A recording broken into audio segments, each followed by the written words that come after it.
Peace, this your brother Monroe Jr. with another quick flash report. Ben Carson proposes to raise the public housing rents. And guess how much? He not raising it 5 or 10%. He not raising it 15 or 20%. The man is raising it from 30 to 35% of household income. And he recently disclosed this with an interview with the Associated Press. He dubbed it, he said that the housing model that currently exists is outdated and unsustainable based on how inadequate it is to funding itself. So he's saying it's not bringing in enough income.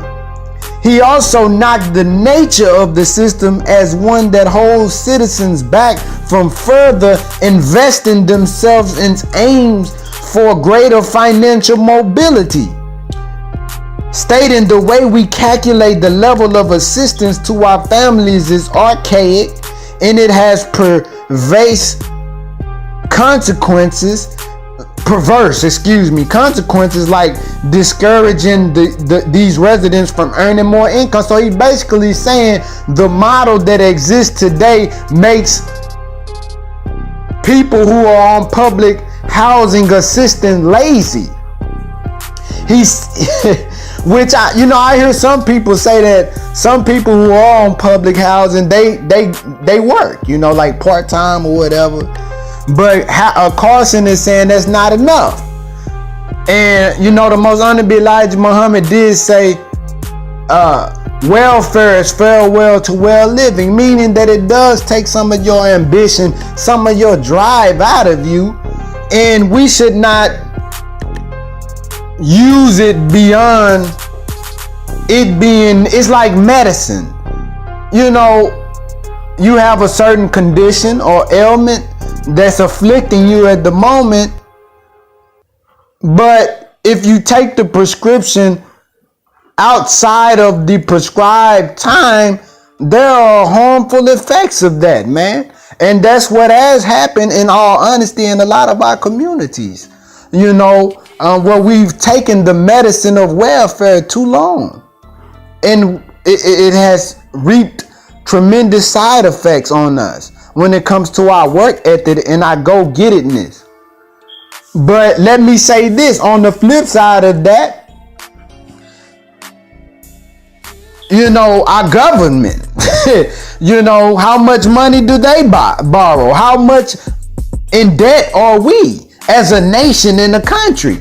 If you want to go there, because the country is trillions of dollars in debt, right? And every time that we get in a bind, which we are in a bind that our nation would never be able to get out of, what do? They bail out the banks, they bail out their buddies, they bail out the corporations, right?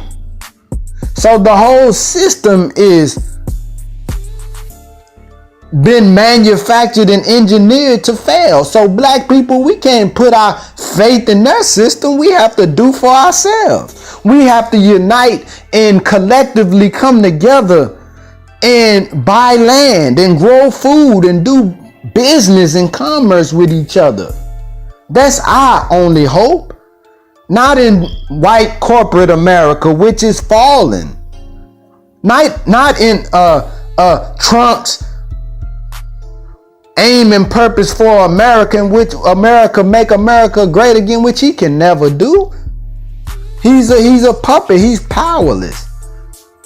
He has money himself, but when it comes to making major moves for the country, the elite won't enable that to happen, because the rich, they never want the poor to rise. So we have to look out for each other, family. We got. Ben Carson, like I said, his intention is to raise it from the public housing rates from 30 to 35% of household income to keep up dwelling expenses. So on one side, I kind of, I don't agree with him raising it 30 to 35%. That's a lot. You know, that's a lot. Maybe 5-10%, but damn, Carson, 30-35, bro. So, but at the same time, I know it's gonna force us as a people to unite, do something for ourselves. We're gonna be forced, man. America is falling. So we see Carson, he's the front man, he's the puppet, but it's somebody poking that puppet behind him. You see, they don't have him there for nothing. He's the fall guy. They wanted to put a black face right there so that they could put the agenda, their real motives, on top of him, then push him out before the world and before our people. That's the way they operate. They did the same thing with Obama. They already have agenda and policy preset before before our people get into office. But this your brother Monroe Jr. I'm about to sign off. Peace.